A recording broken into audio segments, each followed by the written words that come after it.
வணக்கம். இது நியூஸ் 8 தமிழ்நாடு 8க்கு முன்பு செய்திகளை வழங்குவதற்காக நான் பாலவேல் சக்கரவர்த்தி. செய்திகளை விரிவாக பார்ப்பதற்கு முன்னர் முதலில் தலைப்புச் செய்திகளை பார்க்கலாம்.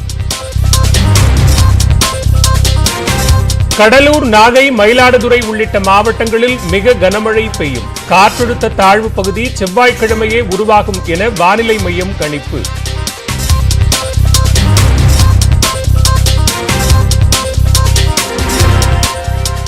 கனமழையால் தமிழகத்தில் 7 மாவட்டங்களில் கல்வி நிறுவனங்களுக்கு திங்கட்கிழமை விடுமுறை. 4 மாவட்டங்களில் பள்ளிகளுக்கு விடுமுறை அறிவிப்பு. புதுச்சேரி, காரைக்காலில் கல்வி நிறுவனங்களுக்கு 2 நாட்கள் விடுமுறை அறிவிப்பு.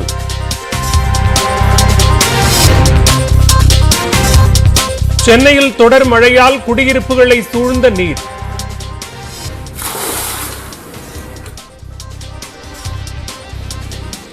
முக்கிய சாலைகளில் போக்குவரத்து பாதிப்பு. செம்மஞ்சேரியில் 2 கிலோமீட்டர் தூரத்துக்கு தேங்கிய வெள்ளம்.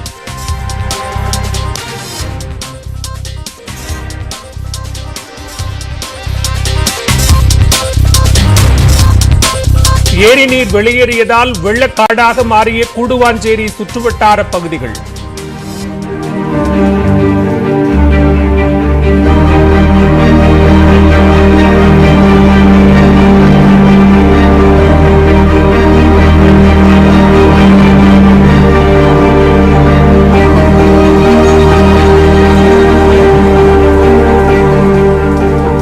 அத்தியாவசிய பொருட்களை கூட வாங்க செல்ல முடியாமல் அவதி.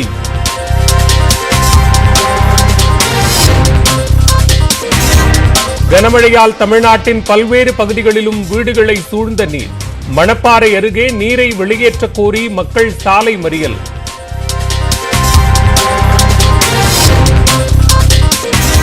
சென்னை புறநகரில் மழை பாதிப்புகளை பார்வையிட்டு நிவாரண உதவிகளை வழங்கிய முதலமைச்சர். அரிதான பெருமழையின் பாதிப்புகளிலிருந்து விரைவில் மீட்டெடுப்போம் என உறுதி. ஒமைக்ரான் கொரோனா வைரஸ் பரவலை தடுக்க முன்னெச்சரிக்கை நடவடிக்கை. மாவட்ட ஆட்சியர்களுக்கு சுகாதாரத்துறை செயலாளர் அறிவுரை. நாடாளுமன்ற குளிர்கால கூட்டத்தொடர் திங்கட்கிழமை தொடக்கம். வேளாண் சட்டங்களை திரும்பப் பெறும் மசோதா முதல் நாளிலேயே தாக்கல். குறைந்தபட்ச ஆதார விலைக்கான சட்டத்தை கொண்டுவர எதிர்க்கட்சிகள் வலியுறுத்தல். பனை மரங்களை நட்டு மண் அரிப்பை தடுத்த தூத்துக்குடி மக்கள். மனதின் குரல் நிகழ்ச்சியில் பிரதமர் நரேந்திர மோடி பாராட்டு. முதலாவது டெஸ்ட் போட்டியில் 234 ரன்களுக்கு 2வது இன்னிங்ஸை டிக்ளேர் செய்தது இந்தியா. நியூசிலாந்து அணிக்கு 284 ரன்கள் வெற்றி இலக்கு.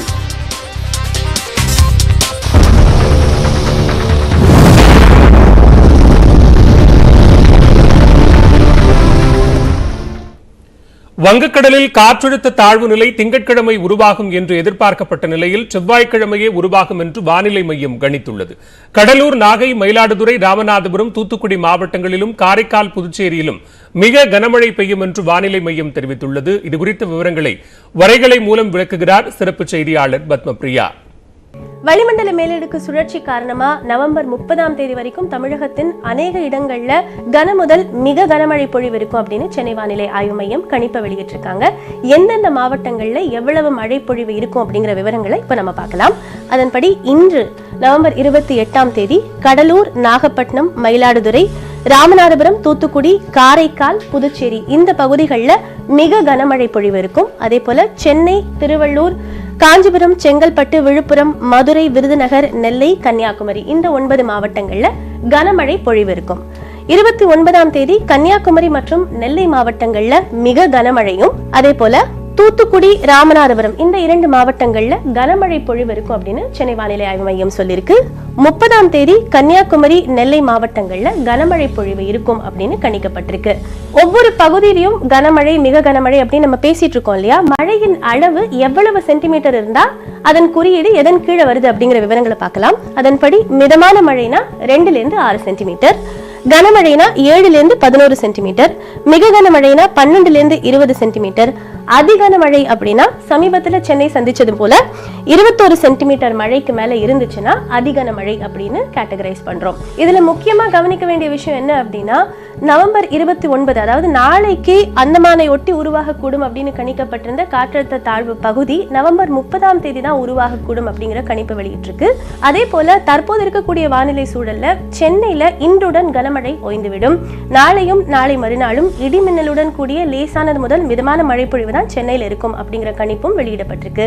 இதுதான் இன்றைய வானிலை நிலவரம்.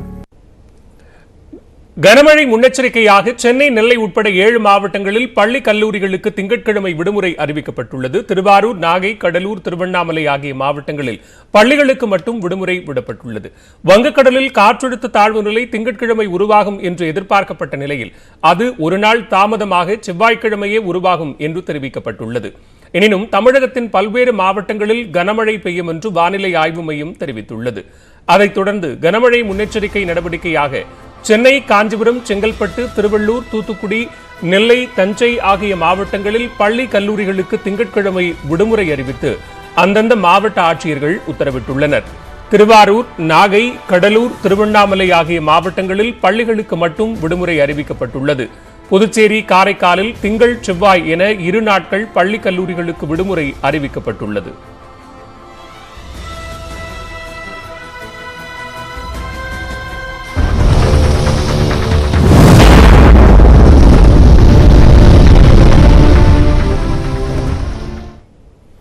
சென்னையில் 3வது நாளாக பெய்த மழையால் குடியிருப்புகளில் மழைநீர் சூழ்ந்ததால் மக்கள் அவதிக்கு ஆளாகினர். முக்கிய சாலைகளில் தண்ணீர் தேங்கியதால் போக்குவரத்து பாதிக்கப்பட்டது. சென்னையில் ஞாயிற்றுக்கிழமை மழை சற்று குறைந்தது. எனினும் காலையில் 1 மணி நேரத்திற்கு மேலாக மழை பெய்தது. அதன் பிறகு விட்டு தொடர்ந்த மழையால் தியாகராய நகர் மற்றும் அதனை சுற்றி இருக்கக்கூடிய KK நகர், அசோக் நகர் உள்ளிட்ட பகுதிகளில் மழைநீர் அதிகமாக தேங்கியது. மேற்கு மாம்பழத்தில் உள்ள லேக்வியூ சாலையில் 2 அடி உயரத்திற்கு தண்ணீர் சூழ்ந்து தனித்தீவாக காட்சியளித்தது. மேலும் வீடுகளினுள் வெள்ளநீர் சூழ்ந்திருப்பதால் பலர் வீட்டை காலி செய்து உறவினர் வீடுகளில் தஞ்சம் புகுந்தனர்.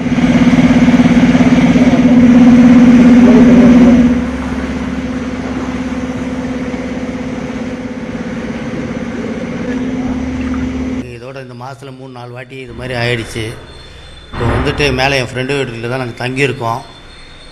இது வந்துட்டு இந்த மாதத்தில் 4-5 வாட்டி ஆனதுனால மன அளவில் பாதிக்கப்பட்டிருக்கோம். நாங்கள் KK நகரில் ராஜமன்னார் சாலையில் தேங்கிய மழைநீரை ராட்சத மோட்டார் மூலமாக ராமசாமி சாலை வழியாக மாநகராட்சி ஊழியர்கள் வெளியேற்றினர்.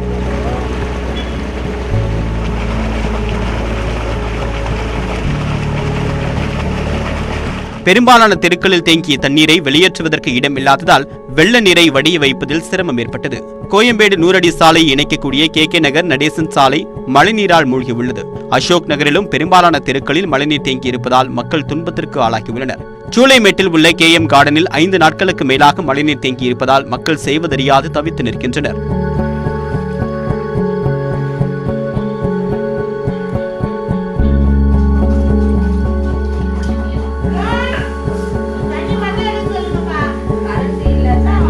முந்தா நேற்று பெஞ்ச மழையில் இவ்வளோ தண்ணி ஆயிடுச்சு. நேற்று வரைக்கும் இவ்வளோ தண்ணி இருந்து வீட்டிலலாம் தண்ணி ஓனா வீட்டு உள்ளே கூட போய் பாருங்கள், தண்ணி ஈரமாகவே இருக்கும். அப்படியே புது வண்ணாரப்பேட்டையில் உள்ள திருவள்ளூர் குடியிருப்பு பகுதியில் மழைநீருடன் கழிவுநீரும் தேங்கி நிற்பதால் நோய் பரவக்கூடிய அபாயம் ஏற்பட்டுள்ளது. வீடுகளுக்குள் கழிவுநீர் புகுந்திருப்பதால் தங்குவதற்கு இடமின்றி மக்கள் சிரமப்பட்டு வருகின்றனர். செம்மஞ்சேரி சுனாமி குடியிருப்பு பகுதிக்கு செல்லக்கூடிய சுமார் 2 கிலோமீட்டர் தூரத்திற்கு பிரதான சாலையில் மழைநீர் தேங்கி வெள்ளக்காடாக காட்சியளித்தது. வெள்ளம் சூழ்ந்த வீடுகளில் சிக்கி தவித்தவர்களை மீட்பு படையினர் ரப்பர் படகு மூலமாக மீட்டனர். நாங்கள் எப்படி இந்த தண்ணியில் குழந்தைய குட்டியை வச்சுக்கினா அவசரப்படுங்க. சாப்பாடு இல்லை, தண்ணி இல்லை, ஒன்றும் இல்லை, கரண்ட்டு கிடையாது, எதுவும் இல்லாத நாங்கள் அவசரப்பட்டுக்கின்னு இருக்கிறோம். அதை அவர் பார்வையிட்டு எங்களுக்கு நல்லதை செய்யணும். இந்த தண்ணியை கட்டுப்பாடு பண்ணணும். சம்மஞ்சேரியில் 4 வருஷமாக தண்ணி வந்துன்னு தான் இருக்குது. ரொம்ப கஷ்டப்படுறோம். ஒரு வருஷமாக தண்ணிங்க சாமான்களை எடுத்து வைக்கிறது பெரியதாக தண்ணியை வெள்ளத்தில் அடிச்சுன்னு போகுது. நான் புள்ளிங்களை வச்சுன்னு நைட்டில் கரண்ட்டு வேறு இல்லை, இருக்க முடியல. ரொம்ப கஷ்டமாக இருக்குது. எடுத்துகிட்டு இங்கே போட்டாங்க. எடுத்துகிட்டு போட்டதுனால நாங்கள் இந்த தண்ணி வந்த நாள்லேருந்து ரொம்ப அவஸ்தைப்படுறோம். எவ்வளோ பொருள் வீணாக போகுது. இது பாருங்க, செவரெல்லாம் இடிஞ்சு விழுந்துருது, வேற உதுத்து கொட்டுது, வேறு என்ன பண்ணுறதுன்னு தெரில.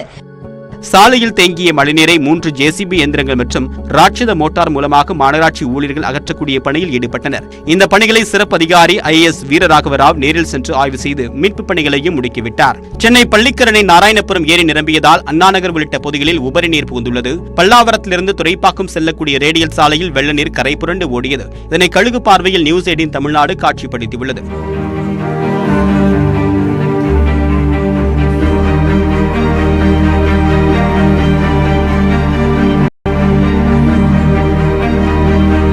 வேப்பேரியில் வீட்டின் முன்பாக தேங்கியிருந்த தண்ணீரை கடக்க முயன்ற தலைமை செயலக ஊழியர் முரளிகிருஷ்ணன் என்பவர் மின்சாரம் தாக்கி உயிரிழந்தார். அவர் வீட்டின் அருகே மின்மாற்றிலிருந்து மின்கசிவு ஏற்பட்ட நிலையில் அதை அறியாமல் வீட்டின் இரும்பு கேட்டை முரளிகிருஷ்ணன் பிடித்த போது மின்சாரம் பாய்ந்து மரணமடைந்தார். தொடர் மழையால் பட்டாளத்தில் ஆஞ்சநேயர் கோவில் சாலையில் 2 வாரங்களுக்கு மேலாக தண்ணீர் தேங்கியுள்ளது. சென்னை மாநகரில் தேங்கியிருக்கக்கூடிய தண்ணீரால் பல்வேறு பகுதிகளில் போக்குவரத்து தடை செய்யப்பட்டது.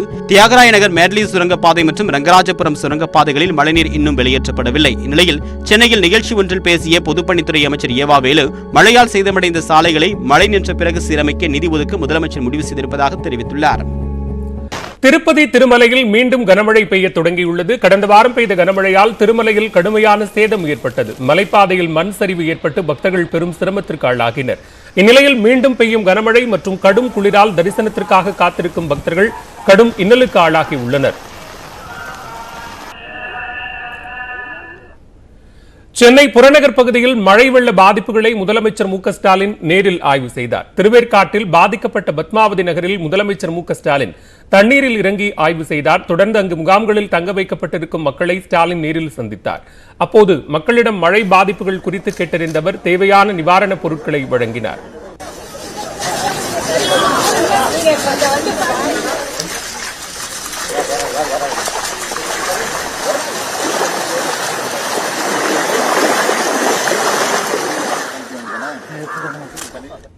இதன் பிறகு பூந்தமல்லிக்கு சென்ற முதலமைச்சர் எம்ஜிஆர் நகரில் மக்களுக்கு போர்வை, பால், ரொட்டி உள்ளிட்ட பொருட்களை வழங்கினார்.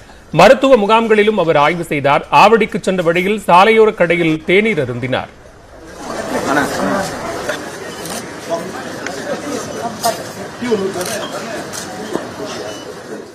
ஆவடி ஸ்ரீராம் நகரில் பாதிப்புக்கு உள்ளான மக்களிடம் ஸ்டாலின் குறைகளை கேட்டறிந்தார். தொடர்ந்து திருமுல்லை வாயிலுக்கு முதலமைச்சர் சென்றபோது கண்ணன் தியேட்டர் பிரதான சாலையில் கூடியிருந்த மக்கள் முதலமைச்சருக்கு கை கொடுத்து நலம் விசாரித்தனர். அப்போது நகுல் எனும் 9 வயது சிறுவன் தான் சேமித்து வைத்திருந்த உண்டியல் பணத்தை முதலமைச்சரின் வெள்ள நிவாரணப் பணிகளுக்காக வழங்கினார். இந்நிலையில் ட்விட்டரில் பதிவிட்டுள்ள முதலமைச்சர் மு க ஸ்டாலின் திருவள்ளூர் மாவட்டத்தில் கனமழை பாதிப்புகளை பார்வையிட்டு திமுகவினர் செய்த ஏற்பாடுகளில் நிவாரணப் பொருட்களை வழங்கியதாக தெரிவித்துள்ளார். வரலாற்றில் அரிதான பெருமழையின் பாதிப்புகளிலிருந்து விரைவில் உறுதியோடு மீள்வோம் என்றும் மீட்டெடுப்போம் என்றும் மு க ஸ்டாலின் தெரிவித்துள்ளார். தமிழகத்தில் மழை வெள்ள பாதிப்பால் இதுவரை 105 பேர் உயிரிழந்துள்ளதாக வருவாய் மற்றும் பேரிடர் மேலாண்மை துறை அமைச்சர் KKSSR ராமச்சந்திரன் கூறியுள்ளார். வடகிழக்கு பருவமழை காரணமாக செங்கல்பட்டு, திருவாரூர், ராமநாதபுரம், சென்னை உள்பட பல்வேறு மாவட்டங்களில் இயல்பை விட 76% அதிகமாக மழை பெய்துள்ளதாகவும் அவர் தெரிவித்தார். கிட்டத்தட்ட 105 பேர் மனித உயிர் இழப்பு இருந்திருக்கும். இன்னைக்கு இறந்தது 2 பேர். இன்னைக்கு 2 பேர், கால்நடையே 286 பேர். குடிசைகள் 1814 குடிசைகள் இடிந்திருக்கிறது. 319 வீடுகள் சேதமடைந்திருக்கிறது. 15,016 நபர்கள் தங்க வைக்கப்பட்டிருக்கிறார்கள். நம்முடைய சென்னை மாநகராட்சியை மட்டும் 7 நிவாரண முகாம்களில் 1048 பேர் தங்க வைத்திருக்கிறார்கள். இன்றைக்கு உணவுப் பொட்டலங்கள் மட்டும் 98,350 உணவுப் பொட்டலங்கள் நாங்கள் வழங்கியிருக்கிறோம். தொடர்ந்து விரைவுச் செய்திகளை பார்க்கலாம். எதிர்காலத்தில் திமுக தலைமைக்கு வெற்றிடம் ஏற்படாது என்று அமைச்சர் ஏவாவேலு தெரிவித்தார். உதயநிதி ஸ்டாலினின் 44வது பிறந்த நாளை ஒட்டி வடசென்னை பகுதியில் நிவாரணப் பொருட்கள் வழங்கக்கூடிய நிகழ்ச்சி நடைபெற்றது. இதில் பங்கேற்ற அமைச்சர்கள் ஏவாவேலு, சேகர்பாபு நலத்திட்ட உதவிகளை வழங்கினர். பிறகு பேசிய ஏவாவேலு, உதயநிதி மக்கள் பணியில் தன்னை மேலும் தீவிரப்படுத்திக் கொள்ள வேண்டும் என்பதற்காக இதுபோன்ற விழாக்கள் நடத்தப்படுகின்றன என்றார். 100 ஆண்டு காலத்திற்கு போக வேண்டும் என்று சொன்னால் 100 ஆண்டு காலம் அனைவரும் வாழ முடியுமா? இயற்கை ஒத்து வருகிறதா? விஞ்ஞானம் ஏற்றுக்கொள்கிறதா? இல்லை. ஆனால் அப்படிப்பட்ட இயக்கத்திற்கு இன்னொரு தலைமை தேவைப்படுகிறது. அந்த தலைமைதான் என் அண்ணன் தலைமைக்கு பின்னால் தமிழ்நாட்டோட தலைமைகள் என்று வெற்றிடம் வந்துவிடக் கூடாது என்பதற்காகத்தான் இங்கு தம்பி உதயநிதி ஸ்டாலினுக்கு நாமெல்லாம் பிறந்த நாள் எடுத்து உடை என்று சொல்வதற்காகத்தான் இந்த நிகழ்ச்சி. இப்படி நிகழ்ச்சி எடுப்பதன் மூலமாக தம்பி உதயநிதி இன்னும் அவர் நமக்காக பாடுபட வேண்டும், உழைக்க வேண்டும் என்பதற்காக உருவாக்கப்படுகிற நிகழ்ச்சி தான் இந்த நிகழ்ச்சி.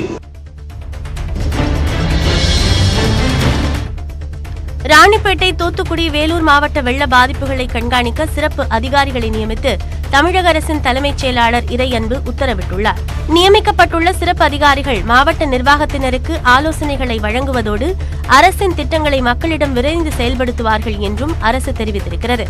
பிற்படுத்தப்பட்டோர் மற்றும் மிகவும் பிற்படுத்தப்பட்டோர் நலத்துறையின் சிறப்பு செயலாளரான சம்பத் IAS ராணிப்பேட்டை மாவட்டத்துக்கு கண்காணிப்பு அதிகாரியாக நியமிக்கப்பட்டுள்ளார். தொழிற்சாலைகள் ஆணையரான சிகி தாமஸ் வைத்தியன் தூத்துக்குடிக்கு கண்காணிப்பு அதிகாரியாக அறிவிக்கப்பட்டுள்ளார். பள்ளிக்கல்வித்துறை ஆணையர் நந்தகுமார் IAS வேலூர் மாவட்ட கண்காணிப்பு அதிகாரியாக அரசு நியமித்துள்ளது. சிவகங்கை மாவட்டம் நெற்குப்பையில் உள்ள பெரிய கண்மாய் 15 ஆண்டுகளுக்கு பிறகு நிரம்பியதைத் தொடர்ந்து பாரம்பரிய முறைப்படி வழிபாடு செய்து கிராம மக்கள் மகிழ்ந்தனர். பெரிய கண்மாயின் மையப்பகுதியில் உள்ள நாட்டுக்கல்லுக்கு நீந்தி சென்ற இளைஞர்கள் அதில் பொட்டுப்பானையை கவிழ்த்து வினோதமான வழிபாட்டில் ஈடுபட்டனர். கரையில் குழுமியிருந்த பெண்கள் மேளதாளம் முழங்க குலவையிட்டு இளைஞர்களை உற்சாகப்படுத்தினார்கள்.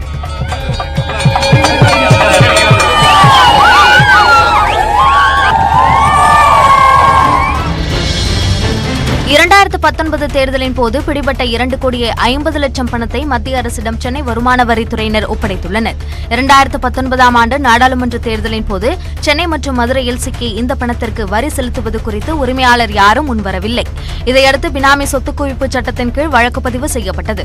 தொடர்ந்து விசாரணை ஆணையம் அமைத்த வருமான வரித்துறையினர் இந்தியாவிலேயே முதன்முறையாக பினாமி சொத்து குவிப்பு சட்டத்தின் கீழ் பறிமுதல் செய்யப்பட்ட பணத்தை மத்திய அரசிடம் ஒப்படைத்தனர். பணத்தின் உரிமையாளர் யார் என்பது குறித்து விசாரணை நிலுவையில் இருக்கும் நிலையில் அடுத்ததாக கிரிமினல் நடவடிக்கையை தொடர வாய்ப்புள்ளதாகவும் தகவல் வெளியாகியுள்ளது. கன்னியாகுமரி மாவட்டம் நாகர்கோவில் அருகே கோவிலுக்கு செல்ல வழிபாதை அமைப்பது தொடர்பாக ஏற்பட்ட தகராறில் கோவிலில் உள்ள பொருட்கள் சேதப்படுத்தப்பட்டுள்ளன. கோவில் விளைபோதியில் பிச்சைக்கால சுவாமி திருக்கோவில் உள்ளது.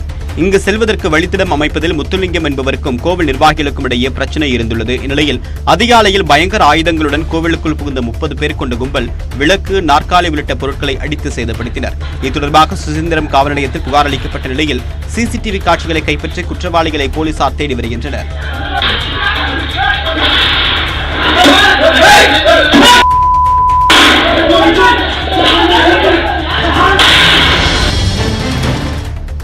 காஞ்சிபுரத்தில் மழை சற்று தணிந்த நிலையில் மீன் வாங்க மார்க்கெட்டுக்கு மக்கள் கூட்டமாக வந்தனர். நள்ளிரவு தொடங்கிய மழை அதிகாலை வரை பெய்ததால் காலையில் மீன் சந்தை வெறிச்சோடி காணப்பட்டது. ஆனால் மழை குறைந்த உடனேயே மக்கள் மீன் வாங்க வர தொடங்கிவிட்டனர். இதனால் வியாபாரம் சூடுபிடித்ததால் மீன் விற்பவர்கள் மகிழ்ச்சி அடைந்தனர். மழையால் மீன்களின் விலை சற்று அதிகமாக இருந்தாலும் அதனை பொருட்படுத்தாமல் அசைவ பிரியர்கள் ஆர்வத்துடன் வாங்கிச் சென்றனர்.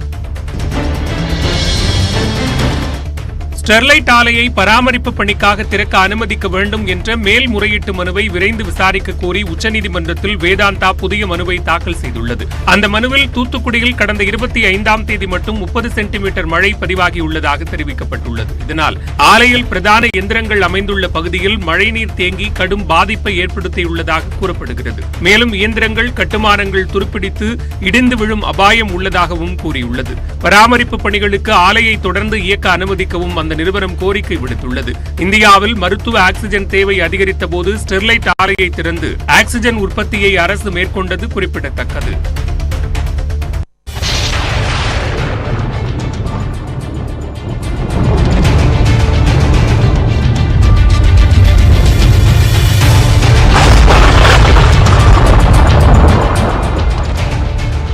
தற்போதைய அண்மை செய்தியை பார்த்துக் கொண்டிருக்கிறோம். கனமழை காரணமாக விழுப்புரம் மாவட்டத்தில் நாளை பள்ளி கல்லூரிகளுக்கு விடுமுறை அறிவித்து மாவட்ட ஆட்சியர் உத்தரவு பிறப்பித்திருக்கிறார். கனமழை முன்னெச்சரிக்கை நடவடிக்கையாக சென்னை, நெல்லை உட்பட 7 மாவட்டங்களில் பள்ளி கல்லூரிகளுக்கு ஏற்கனவே விடுமுறை அறிவிக்கப்பட்டிருந்த நிலையில் தற்போது விழுப்புரம் மாவட்டத்திலும் பள்ளி கல்லூரிகளுக்கு விடுமுறை அறிவித்து மாவட்ட ஆட்சியர் உத்தரவு பிறப்பித்திருக்கிறார்.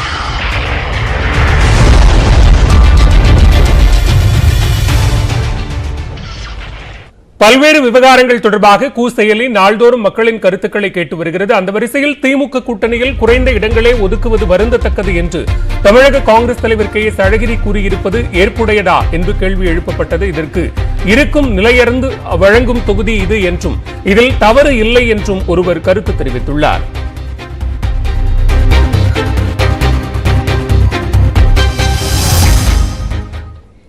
மேலும் பல்வேறு செய்திகளை விரிவாக பார்க்க இருக்கிறோம். குறிப்பாக டாஸ்மாகில் மது வாங்க கொரோனா தடுப்பூசி கட்டாயம், விவரம் அறியலாம் இடைவேளைக்கு பிறகு.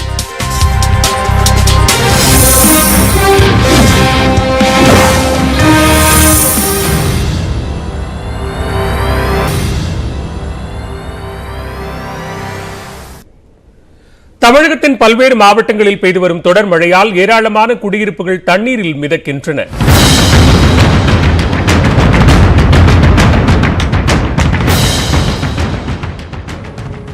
வரலாறு காணாத வடகிழக்கு பருவமழையால் கடலூர் மாவட்டம் கோண்டூரில் 500க்கும் மேற்பட்ட வீடுகளை தண்ணீர் சூழ்ந்துள்ளது. செயின்ட் ஜோசப் நகரில் உள்ள கம்பர் தெரு, காந்தி தெரு, பாரதியார் தெருக்களில் வசிக்கக்கூடிய மக்கள் வீடுகளை விட்டு வெளியில் வர முடியாமல் தவித்து வருகின்றனர்.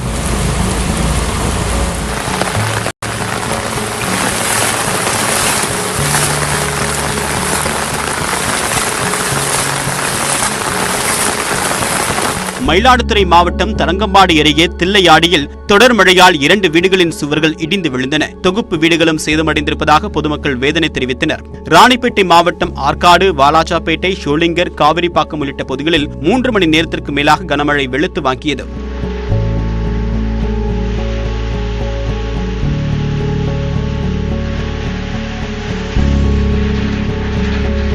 திருச்சி மாவட்டம் மணப்பாறை அருகே குடியிருப்பு பகுதிகளை சூழ்ந்த மழைநீரை அகற்றக் கோரி பொதுமக்கள் சாலை மறியல் போராட்டத்தில் ஈடுபட்டனர். பேச்சுவார்த்தை நடத்த வந்த வருவாய் அலுவலர், சட்டமன்ற உறுப்பினர் மற்றும் போலீசாருடன் மக்கள் வாக்குவாதத்தில் ஈடுபட்டனர்.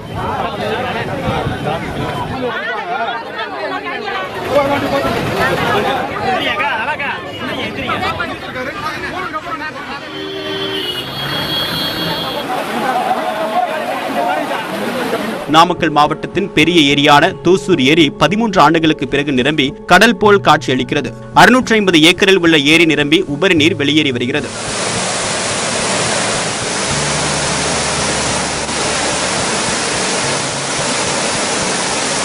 கனமழையால் மதுரை வைகையாறு கரை புரண்டு ஓடுகிறது. ஏவி பாலத்தின் அருகே உள்ள யானைக்கல் தரைப்பாலத்திற்கு மேலாக நீர் செல்வதால் வாகனங்கள் செல்ல தடை விதிக்கப்பட்டுள்ளது.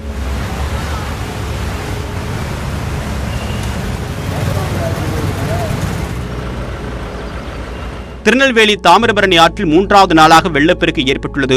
பாபநாசம் அணையிலிருந்து வெளியேறக்கூடிய 2500 கனஅடி தண்ணீர், கடனா அணையிலிருந்து வெளியேற்றப்படக்கூடிய உபரிநீர் மற்றும் காட்டாற்று வெள்ளம் என்று தாமிரபரணியில் 10,000 கனஅடிக்கு மேல் தண்ணீர் செல்கிறது. நெல்லை மாவட்டத்திற்கு நியமிக்கப்பட்டக்கூடிய பேரிடர்கால சிறப்பு கண்காணிப்பு அதிகாரி அபூர்வா மழையால் பாதிக்கப்பட்ட பகுதிகளை நேரில் ஆய்வு செய்தார். பாம்பன் பகுதியில் பெய்து வரக்கூடிய தொடர் கனமழையின் காரணமாக மீனவ கிராமங்களில் உள்ள வீடுகளை சுற்றி மழைநீர் தேங்கியுள்ளது. இதனால் அந்த பகுதியில் வசிக்கக்கூடிய மீனவர்கள் துயரத்திற்கு ஆளாகியுள்ளனர்.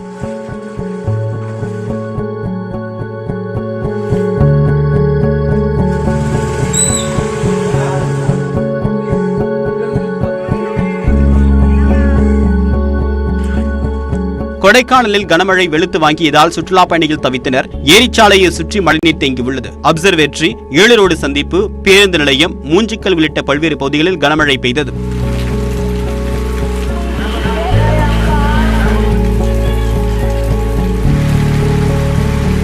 கன்னியாகுமரி மாவட்டத்தில் தொடர் கனமழை மற்றும் ஆறுகளில் ஏற்பட்ட வெள்ளப்பெருக்கு காரணமாக வைகலும் பகுதியில் 100க்கும் மேற்பட்ட வீடுகள் சேதமடைந்துள்ளன. முன்னாள் பிரதமர் ராஜீவ்காந்தி கொலை வழக்கில் சிறையில் அடைக்கப்பட்டிருக்கும் நளினியை ஆளுநரின் ஒப்புதலின்றி விடுதலை செய்ய முடியாது என்று சென்னை உயர்நீதிமன்றத்தில் தமிழக அரசு பதில் மனு அளித்துள்ளது. முன்னாள் பிரதமர் ராஜீவ்காந்தி கொலை வழக்கு தொடர்பாக முருகன், பேரறிவாளன், நளினி உள்ளிட்ட 7 பேர் சிறை தண்டனை அனுபவித்து வருகின்றனர். இதில் நளினி தன்னை விடுதலை செய்ய கோரி 2020ஆம் ஆண்டு சென்னை உயர்நீதிமன்றத்தில் மனு தாக்கல் செய்தார். அதில் தனது விடுதலைக்கு ஆளுநர் கையெழுத்து போடாமல் நிறுத்தி வைத்திருப்பது சட்டவிரோதம் என்றும் இது உச்சநீதிமன்ற தீர்ப்புக்கு எதிரானது என்றும் குறிப்பிட்டிருந்தார். இந்நிலையில் நளினியின் விடுதலை குறித்து சென்னை உயர்நீதிமன்றத்தில் தமிழக அரசு பதில் மனு அளித்துள்ளது. அதில் ஆளுநரின் ஒப்புதல் இல்லாமல் நளினியை விடுதலை செய்ய முடியாது என்றும் இதனால் நளினியின் மனுவை தள்ளுபடி செய்ய வேண்டும் என்றும் குறிப்பிட்டுள்ளது.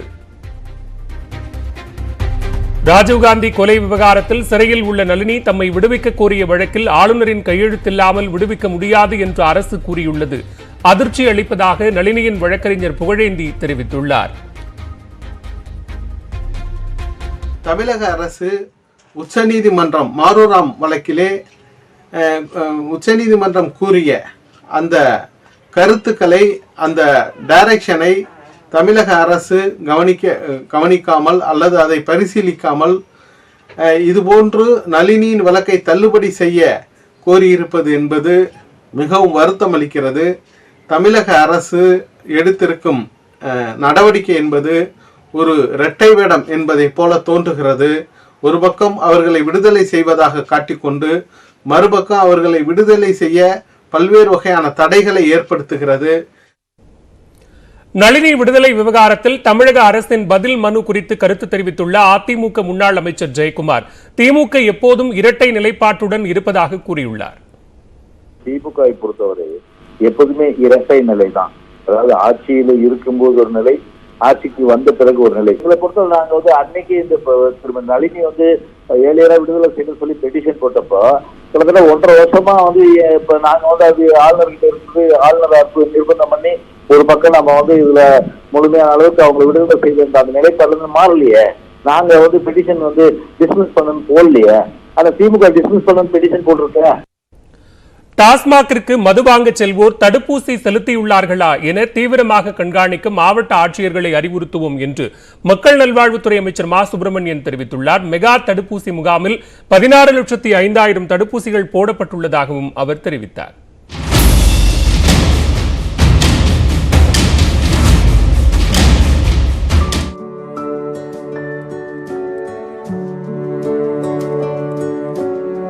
தமிழகத்தில் கடந்த ஜனவரி 16ஆம் தேதி தொடங்கி தடுப்பூசி செலுத்தக்கூடிய பணி நடைபெற்று வருகிறது. இதனைத் தொடர்ந்து தடுப்பூசி செலுத்தும் பணியை தீவிரப்படுத்தும் வகையில் கடந்த செப்டம்பர் மாதத்திலிருந்து மெகா தடுப்பூசி முகாம் நடைபெற்று வருகிறது.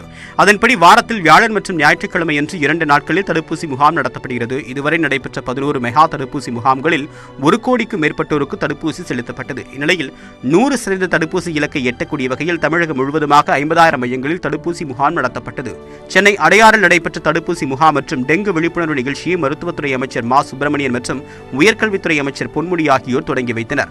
அதற்கு பிறகு செய்தியாளர்கள் சந்தித்த அமைச்சர் மா சுப்பிரமணியன், பொது இடங்களுக்கு வருபவர்கள் தடுப்பூசி செலுத்துவது கட்டாயம் என்ற விதி டாஸ்மாக் கடைகளுக்கும் பொருந்தும் என்றார். எனவே டாஸ்மாக் கடைகளுக்கு மதுவாங்க வருவோர் தடுப்பூசி செலுத்திக் கொண்டிருக்க வேண்டும் என்பதை கண்காணிக்க மாவட்ட ஆட்சியர்களுக்கு அறிவுறுத்தப்பட்டிருப்பதாகவும் அமைச்சர் தெரிவித்துள்ளார். டாஸ்மாக் எல்லா பொது இடங்கள் போது டிபிஎச் ஒரு அறிக்கை விட்டிருந்தாரு. அது அந்த பொது விதிகளின்படி, பொது சுகாதார விதிகளின்படி பொது இடங்களுக்கு வருபவர்கள் தடுப்பூசி போட்டிருக்கணும் அப்படிங்கிறத அறிவுறுத்தினார். அதுவும் பொது இடம்தான். நிச்சயமாக அது அறிவுறுத்தலா மாவட்ட ஆட்சித்தலைவர்களுக்கு சொல்லி இன்னும் கொஞ்சம் கடுமையாக கண்காணிக்க சொல்லப்படும். தமிழகத்தை பொறுத்தவரை முதல் தவணை தடுப்பூசி செலுத்திக் கொண்டவர்களின் எண்ணிக்கை 77.33%, இரண்டாம் தவணை தடுப்பூசி செலுத்தியவர்களின் எண்ணிக்கை 42.01% என்றும் அமைச்சர் தெரிவித்துள்ளார். நாடாளுமன்ற குளிர்கால கூட்டத்தொடர் திங்கட்கிழமை தொடங்குகிறது. முதல் நாளிலேயே வேளாண் சட்டங்களை திரும்பப் பெறுவதற்கான மசோதாவை நிறைவேற்ற மத்திய அரசு திட்டமிட்டுள்ளது. எனினும் குறைந்தபட்ச ஆதார விலையை உறுதிப்படுத்தும் சட்டத்தை கொண்டுவர எதிர்க்கட்சிகள் வலியுறுத்தியுள்ளன.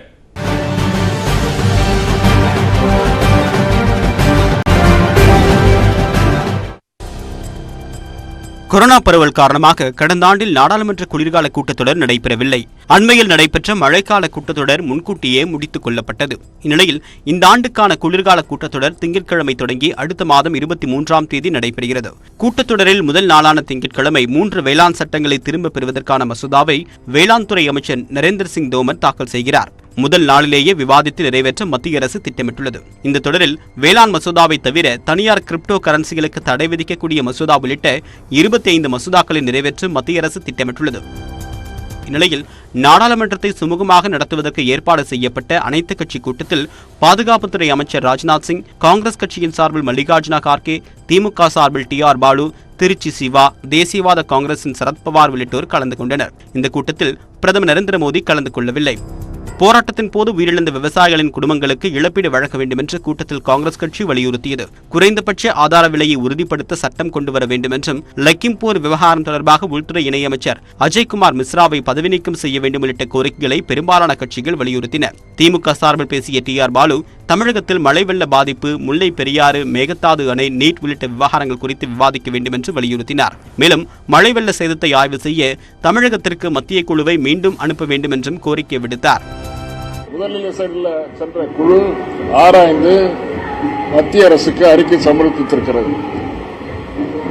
ஒன்றிய அரசுக்கு அனுப்பிய அந்த அறிக்கை மீண்டும் ஒரு முறை திருத்தப்பட வேண்டும். ஏனென்றால் இப்பொழுது நேற்றும் இன்றையும் நாளைக்கும் பெய்யக்கூடிய மிக மோசமான வானிலை காரணமாக பெய்யக்கூடிய மழை மிக மிக பெரிய சேதத்தை விளைவிக்கின்ற காரணத்தினால் மீண்டும் ஒன்றிய அரசு குழுவை அனுப்ப வேண்டும் என்று கோரிக்கை வைத்திருக்கிறோம். நிலையில் அனைத்து கட்சி கூட்டத்தில் பிரதமர் பங்கேற்பது கட்டாயமில்லை என்று நாடாளுமன்ற விவகாரத்துறை அமைச்சர் விளக்கம் அளித்துள்ளார். முதல் நாள் நாடாளுமன்ற கூட்டத்தில் தங்கள் கட்சி உறுப்பினர்கள் கட்டாயம் கலந்து கொள்ள வேண்டும் என்று பாஜகவும் காங்கிரசும் கொறடா உத்தரவு பிறப்பித்துள்ளன. இந்நிலையில் கூட்டத்தொடர் தொடர்பாக பாஜகவின் எம்பிக்கள் கூட்டமும் தேசிய ஜனநாயக கூட்டணியில் உள்ள கட்சிகளின் நாடாளுமன்ற கட்சித் தலைவர்களின் கூட்டமும் தனித்தனியாக நடைபெற்றன. நாடாளுமன்றத்தில் எழுப்ப வேண்டிய விவகாரங்கள் குறித்து ஒருமித்த கருத்தை ஏற்படுத்த எதிர்க்கட்சித் தலைவர்களின் கூட்டத்தை திங்கட்கிழமை காலை நடத்த காங்கிரஸ் கட்சி அழைப்பு விடுத்துள்ளது. எனினும் இதனை புறக்கணிக்க உள்ளதாக திரிணாமுல் காங்கிரஸ் கட்சி அறிவித்துள்ளது. இந்நிலையில் மாநிலங்களவைத் தலைவர் வெங்கையா நாயுடு தலைமையில் அனைத்து கட்சி கூட்டம் நடைபெற்றது. இதில் அனைத்து கட்சிகளைச் சேர்ந்த மாநிலங்களவை குழு தலைவர்கள் பங்கேற்றனர். அப்போது கூட்டத்தொடரை சுமூகமாக நடத்த எதிர்க்கட்சிகளின் ஆதரவை வெங்கையா நாயுடு கோரினார். இதேபோன்று தேசிய ஜனநாயக கூட்டணி கட்சிகள் கூட்டம் நடைபெற்றது. இதில் ஐக்கிய ஜனதாதளம் சார்பில் ரஞ்சன் சிங், ஆப்னா தள கட்சியின் அனுப்பிரியா பட்டேல் மற்றும் அதிமுக சார்பில் நவநீத கிருஷ்ணன் எம்பி உள்ளிட்டோர் பங்கேற்றனர். இதனைத் தொடர்ந்து செய்தியாளர்களிடம் பேசிய நவநீத கிருஷ்ணன் கூட்டத்தொடரை அமைதியான முறையில் நடத்துவதற்கு அதிமுக ஆதரவு அளிக்கும் என்றும் மத்திய அரசின் அனைத்து மசோதாக்களையும் அதிமுக ஆதரிக்கும் என்றும் உறுதியளித்தார். மேலும் பல்வேறு செய்திகளை விரிவாக பார்க்க இருக்கிறோம். குறிப்பாக பண மோசடி வழக்கில் எடப்பாடி பழனிசாமியின் முன்னாள் உதவியாளர் கைது. விவரம் அறியலாம் இடைவேளைக்கு பிறகு.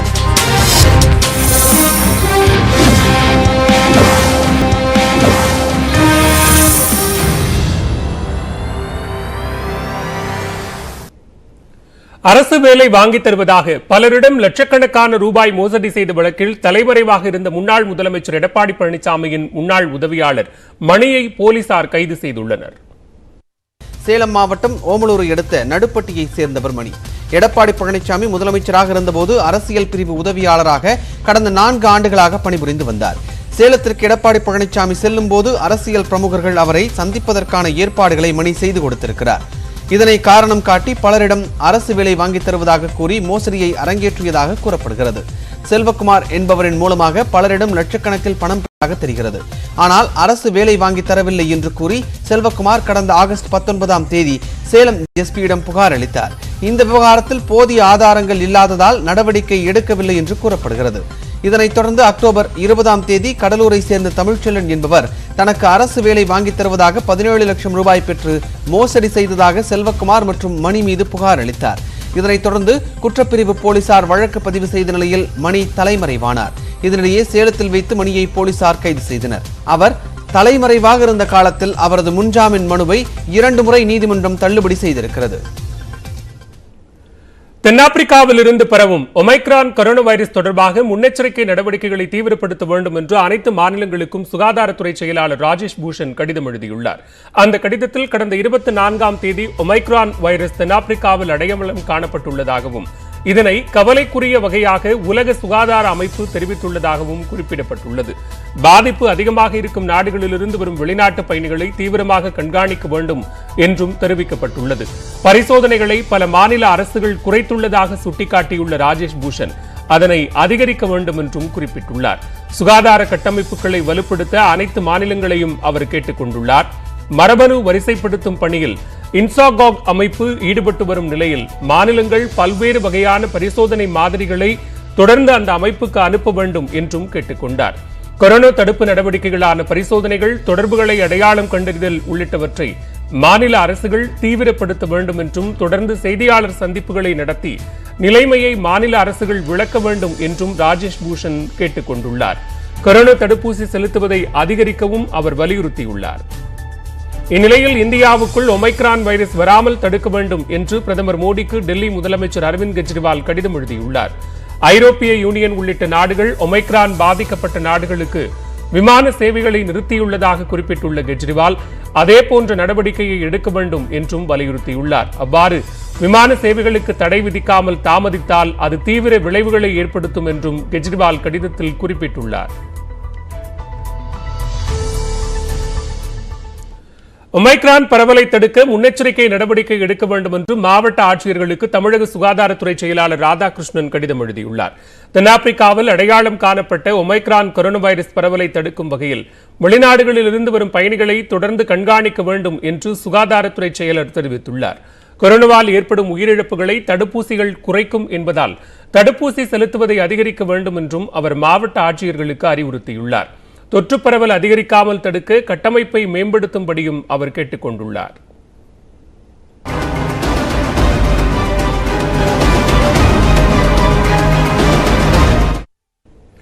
ஒமைக்ரான் கொரோனா தொற்றை தொடர்ந்து வெளிநாட்டினர் வருவதற்கு இஸ்ரேல் அரசு தடை விதித்துள்ளது. உலகின் மற்ற நாடுகளும் கடும் கட்டுப்பாடுகளை விதித்துள்ளன. உருமாற்றம் பெற்ற புதிய கொரோனா வைரஸ் தென்னாப்பிரிக்காவில் கண்டறியப்பட்டுள்ளது. இது கவலைக்குரிய தொற்று என்று தெரிவித்துள்ள உலக சுகாதார அமைப்பு அதற்கு ஒமைக்ரான் என்று பெயர் சூட்டியுள்ளது. இஸ்ரேலில் ஒருவருக்கு ஒமைக்ரான் தொற்று உறுதி செய்யப்பட்டுள்ளது. இதையடுத்து பல்வேறு கட்டுப்பாடுகளை விதிக்க இஸ்ரேல் அமைச்சரவை ஒப்புதல் அளித்துள்ளது. இதன்படி இஸ்ரேலுக்குள் வெளிநாட்டினர் வருவதற்கு 14 நாட்களுக்கு தடை விதிக்கப்பட்டுள்ளது.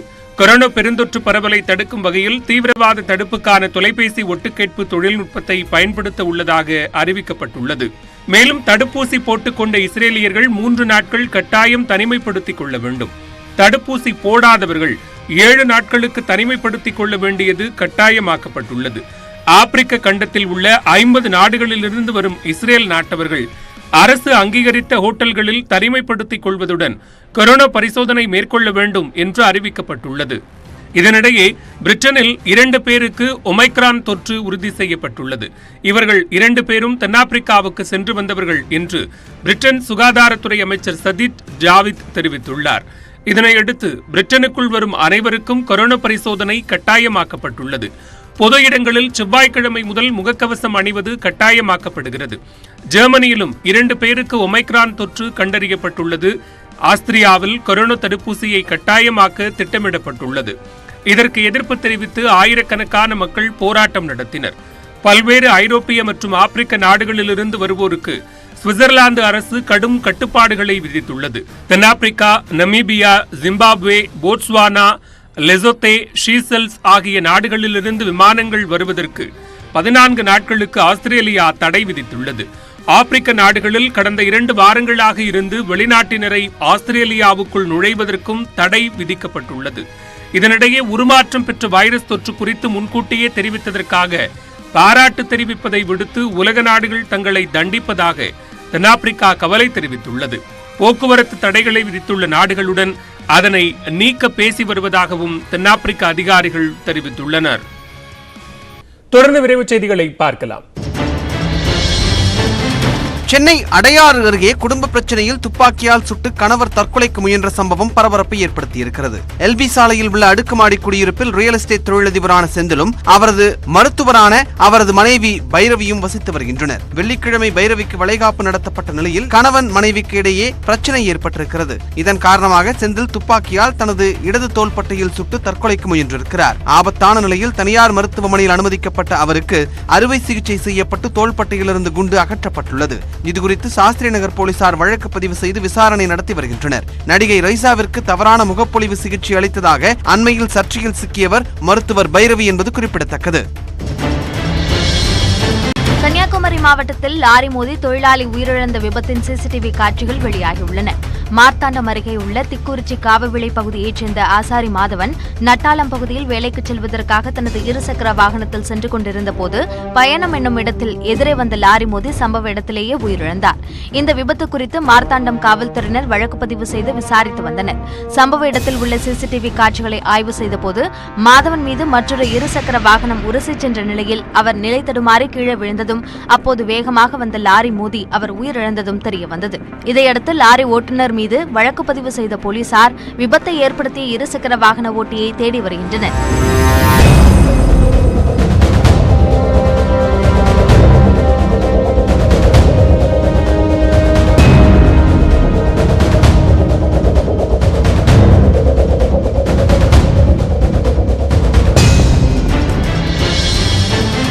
நாமக்கல் மாவட்டம் ராசிபுரம் அருகே 85 வயது மூதாட்டி 100 அடி ஆழ கிணற்றில் டைவ் அடித்து அசத்துகிறார். வெண்ணந்தூர் தங்கச்சாலை பகுதியில் வசிக்கும் மூதாட்டி பாப்பா சிறுவயது முதலே நீச்சல் அடிப்பதில் மிகுந்த ஆர்வம் கொண்டவர். தற்போது முதுமையை பொருட்படுத்தாமல் கிணற்றில் டைவ் அடிக்கும் இந்த மூதாட்டியை கண்டு அங்குள்ளவர்கள் வியந்து ரசிக்கின்றனர்.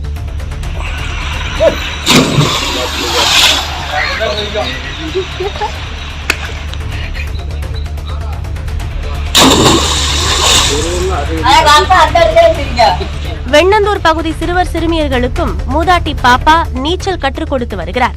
ஆண்டவனுக்கு வலு கொடுத்துருவாங்க. அந்த தெம்பு எனக்கு ஒன்று இருக்குது. நான் உக்காந்துக்குவேன், கவசத்தை கட்டி பார்க்கணும் பழைக்குங்க. அப்புறம் ஃபுல்லாக நீந்திட்டு கூட சும்மா அது ஏந்திக்கிட்டு பழகுங்க. இளம்பெண்ணின் புகைப்படத்தை சமூக வலைதளங்களில் பதிவிட்டு மிரட்டல் விடுத்த சென்னையை சேர்ந்த காவலரை போலீசார் கைது செய்துள்ளனர். சென்னை ராமாபுரம் பகுதியை சேர்ந்த நேசமணி ஆயுதப்படையில் பணியாற்றி வருகிறார். இவருக்கும் பொள்ளாச்சியை சேர்ந்த இளம்பெண்ணுக்கும் முகநூலில் ஏற்பட்ட பழக்கம் பிறகு காதலாக மாறியது. 4 ஆண்டுகளாக இருவரும் காதலித்து வந்த நிலையில் அண்மையில் வேறு ஒருவருடன் அந்த பெண்ணுக்கு திருமணம் நடைபெற்றுள்ளது. ஆனால் தன்னுடன் சேர்ந்து வாழுமாறு அந்த பெண்ணை மிரட்டிய நேசமணி காதலிக்கும் போது இருவரும் சேர்ந்து எடுத்துக்கொண்ட புகைப்படத்தையும் முகநூலில் பதிவிட்டுள்ளார். இதுகுறித்து பொள்ளாச்சி காவல் நிலையத்தில் அந்த பெண் புகார் அளித்த நிலையில் தனிப்படை அமைத்து நேசமணியை போலீசார் கைது செய்தனர். நீதிமன்றத்தில் ஆஜர்படுத்தப்பட்ட அவர் பெருந்துறை கிளை சிறையில் அடைக்கப்பட்டார்.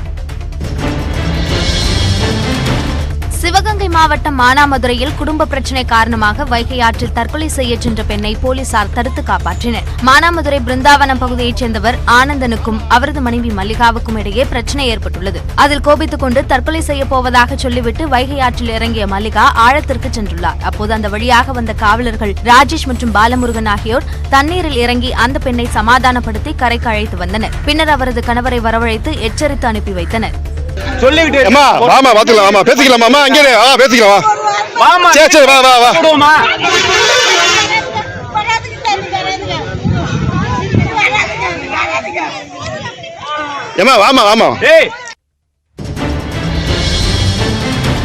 திருநெல்வேலியில் உள்ள சுலோச்சன முதலியார் பாலத்தின் 179வது ஆண்டு தினத்தை தன்னார்வலர்கள் இனிப்புகள் வழங்கி கொண்டாடினார்கள்.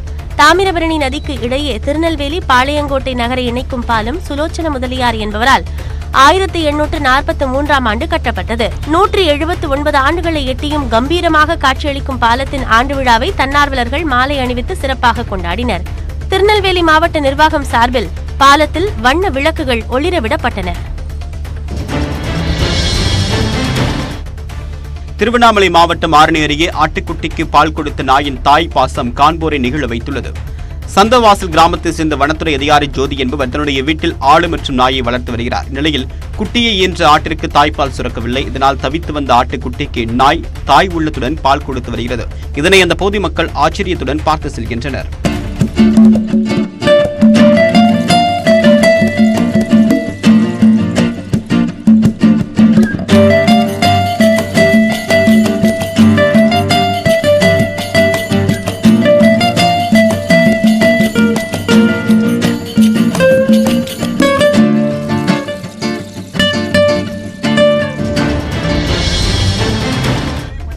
புதுக்கோட்டையில் குதிரை வண்டி பந்தயம் விறுவிறுப்பாக நடைபெற்றது. திமுக இளைஞரணி செயலாளர் உதயநிதி ஸ்டாலினின் பிறந்த நாளை முன்னிட்டு திமுக சார்பில் இந்த போட்டி நடத்தப்பட்டது. புதுக்கோட்டை, திருச்சி, சிவகங்கை, தஞ்சாவூர் உள்ளிட்ட மாவட்டங்களிலிருந்து குதிரைகள் மற்றும் காளை மாடுகள் போட்டியில் பங்கேற்றன. பெரிய மாடுகளுக்கு 8 மைல் தூரமும் சிறிய மாடுகளுக்கு 6 மைல் தூரமும் இலக்காக நிர்ணயிக்கப்பட்டது. இதேபோன்று பெரிய குதிரைகளுக்கு 10 மைலும் சிறிய குதிரைகளுக்கு 8 மைல் தூரமும் இலக்காக நிர்ணயிக்கப்பட்டது. மாட்டு வண்டி பந்தயத்தில் முதல் பரிசு 40,000 ரூபாயும் குதிரை வண்டி பந்தயத்தில் முதல் பரிசாக 20,000 ரூபாயும் வழங்கப்பட்டது. புதுக்கோட்டை தஞ்சாவூர் சாலையில் சீறி பாய்ந்த காளைகளையும் குதிரை வண்டிகளையும் மக்கள் ஆர்வமுடன் பார்த்து ரசித்தனர்.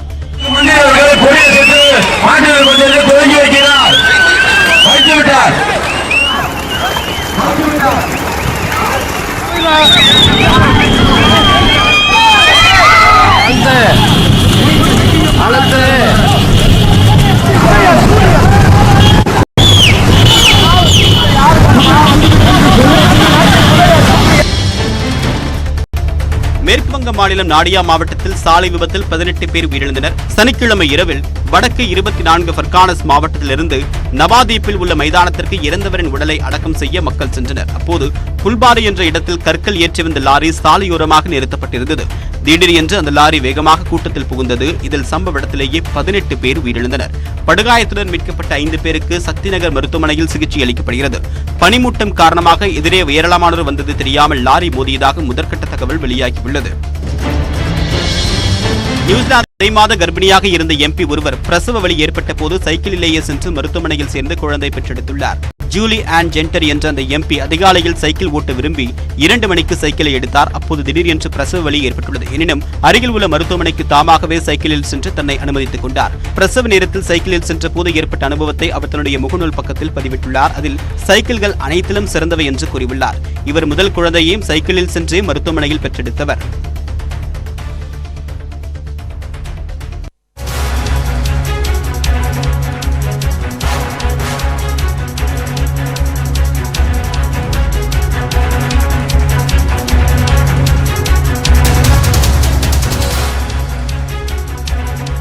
தற்போதைய அண்மை செய்தியை பார்த்துக் கொண்டிருக்கிறோம். கன்னியாகுமரி மாவட்டத்தில் கனமழை காரணமாக பள்ளி கல்லூரிகளுக்கு நாளை விடுமுறை அறிவிக்கப்படுவதாக மாவட்ட ஆட்சியர் அறிவித்திருக்கிறார். ஏற்கனவே சென்னை, காஞ்சிபுரம், செங்கல்பட்டு, திருவள்ளூர், நெல்லை, விழுப்புரம் உள்ளிட்ட மாவட்டங்களுக்கு விடுமுறை அறிவிக்கப்பட்டிருந்த நிலையில் தற்போது கன்னியாகுமரியிலும் நாளை பள்ளி கல்லூரிகளுக்கு விடுமுறை அறிவித்து மாவட்ட ஆட்சியர் உத்தரவு பிறப்பித்திருக்கிறார்.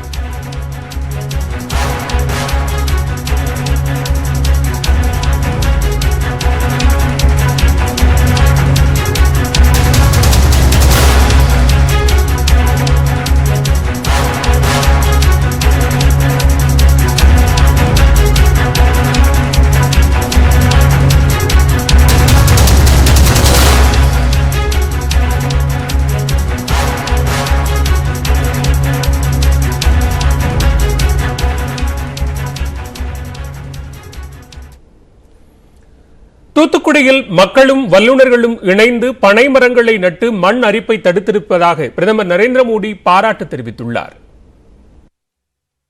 ஒவ்வொரு மாதமும் கடைசி ஞாயிற்றுக்கிழமை மனதின் குரல் நிகழ்ச்சி மூலம் நாட்டு மக்களுக்கு பிரதமர் நரேந்திர மோடி உரையாற்றி வருகிறார். அதன்படி 83வது முறையாக நாட்டு மக்களுக்கு உரையாற்றினார். அப்போது அவர் உத்தரப்பிரதேச மாநிலம் ஜலான் பகுதியில் உள்ள நூன் என்ற ஆறு படிப்படியாக காணாமல் போனதால் விவசாயிகள் கடும் பாதிப்பை சந்தித்ததாக தெரிவித்தார். இந்த நிலையை மாற்றுவதற்காக கடந்த மார்ச் மாதத்தில் ஒரு குழுவை ஜலான் பகுதி மக்கள் ஏற்படுத்தியதாகவும் ஆயிரக்கணக்கான கிராம மக்களுடன் ஊராட்சி அமைப்புகளும் இணைந்து செயல்பட்டதாகவும் பிரதமர் தெரிவித்தார். இதன் மூலம் ஆற்றை மக்கள் மீட்டெடுத்துள்ளதாகவும் பல விவசாயிகள் பலனடைந்து வருவதாகவும் அவர் குறிப்பிட்டார். இதேபோன்று இயற்கையை நாம் பாதுகாத்தால் நமக்கான பாதுகாப்பை இயற்கை வழங்கும் என்றும் பிரதமர் தெரிவித்தார். இதுபோன்ற ஒரு உதாரணத்தை தமிழ்நாட்டின் தூத்துக்குடி மாவட்டம் வழங்கியிருப்பதாக குறிப்பிட்ட அவர் கடலோர பகுதிகளில் மண் அரிப்பு ஏற்பட அதிக வாய்ப்புள்ளதை சுட்டிக்காட்டினார். தூத்துக்குடியில் உள்ள பல சிறு தீவுகள் கடலில் மூழ்கும் அபாயத்தில் இருப்பதாகவும் அதனை தடுக்க தீவுகளில் பனை மரங்களை நட்டு வைத்ததாகவும் பிரதமர் மோடி தெரிவித்தார். இந்த மரங்கள் புயல் மற்றும் சூறாவளியையும் கூட தாங்கி மண்ணுக்கு பாதுகாப்பு வழங்குவதாக பிரதமர் கூறினார். இந்த நடவடிக்கையால் தூத்துக்குடியை பாதுகாக்க முடியும் என்ற நம்பிக்கை எழுந்துள்ளதாக நரேந்திர மோடி தெரிவித்தார். ஸ்டார்ட் அப் எனப்படும் புதுமை படைப்புகளுடன் கூடிய புதிய நிறுவனங்களுக்கு தற்போது அதிக முதலீடு கிடைத்து வருவதாக அவர் தெரிவித்தார். 70,000 கோடி ரூபாய் மதிப்பு கொண்ட நிறுவனங்களை யூனிகார்ன் என அழைப்பதாக அவர் தெரிவித்தார். கடந்த 2015ஆம் ஆண்டில் 9 அல்லது 10 யூனிகார்ன்கள் மட்டுமே இருந்த நிலையில் தற்போது 70க்கும் மேற்பட்ட நிறுவனங்கள் இருப்பதாக அவர் பெருமிதம் தெரிவித்தார். அம்பேத்கரின் நினைவு தினம் வரும் 6ஆம் தேதி அனுசரிக்கப்படும் நிலையில் நமது கடமைகளை முழு அர்ப்பணிப்புடன் மேற்கொள்ள முயற்சி மேற்கொள்வோம் என்று நரேந்திர மோடி கேட்டுக் கொண்டார். கான்பூர் டெஸ்ட் போட்டியில் நியூசிலாந்து அணிக்கு 284 ரன்களை இலக்காக இந்தியா நிர்ணயித்துள்ளது. இந்தியாவில் சுற்றுப்பயணம் மேற்கொண்டுள்ள நியூசிலாந்து 2 போட்டிகளை கொண்ட டெஸ்ட் தொடரில் விளையாடுகிறது. இதன் முதல் போட்டி உத்தரப்பிரதேச மாநிலம் கான்பூரில் நடைபெறுகிறது. முதல் இன்னிங்ஸில் இந்தியா 345 ரன்களுக்கும் நியூசிலாந்து 296 ரன்களுக்கும் ஆட்டம் இழந்தன. இதனையடுத்து 49 ரன்கள் முன்னிலையுடன் இந்தியா 2வது இன்னிங்ஸை தொடர்ந்தது. 3ஆம் நாள் முடிவில் ஒரு விக்கெட் இழப்பிற்கு 14 ரன்கள் சேர்த்திருந்தது. இந்நிலையில் 4ஆம் நாளான ஞாயிற்றுக்கிழமை சீரான இடைவெளியில் விக்கெட் சரிந்த போதும் ஸ்ரேயாஸ் அரை சதம் கடந்த அணியை மீட்டார். மேலும் பின்வரிசையில் அக்ஷர் பட்டேல் கை கொடுக்க விருத்திமான் சாகா அரை சதத்தை பதிவு செய்து 200 ரன்களை தாண்ட உதவினார். 7 விக்கெட்டுகள் இழப்பிற்கு 234 ரன்கள் சேர்த்திருந்த போது இந்திய அணி தனது 2வது இன்னிங்ஸை டிக்ளேர் செய்தது. பின்னர் 284 ரன்கள் என்ற சவாலான இலக்கை நோக்கி நியூசிலாந்து இரண்டாவது இன்னிங்ஸில் களமிறங்கியது. ஆனால் ஆரம்பமே அந்த அணிக்கு அதிர்ச்சி காத்திருந்தது. அஸ்வின் வீசிய ஆட்டத்தின் 3வது ஓவரில் வில்லியங் 2 ரன்னில் ஆட்டமிழந்தார். நியூசிலாந்து 1 விக்கெட் இழப்பிற்கு 4 ரன்கள் சேர்த்திருந்த நிலையில் 4ஆம் நாள் ஆட்டம் முடிவுக்கு வந்தது. கடைசி நாளான திங்கட்கிழமை வெற்றிக்காக இரு அணிகளும் போராடும் என்பதால் விறுவிறுப்புக்கு பஞ்சம் இருக்காது என்று எதிர்பார்க்கப்படுகிறது. மேலும் பல்வேறு செய்திகளை விரிவாக பார்க்க இருக்கிறோம். குறிப்பாக கோயம்பேடு சந்தையில் மீண்டும் உயர்ந்த தக்காளி விலை. விவரம் அறியலாம் இடைவேளைக்கு பிறகு.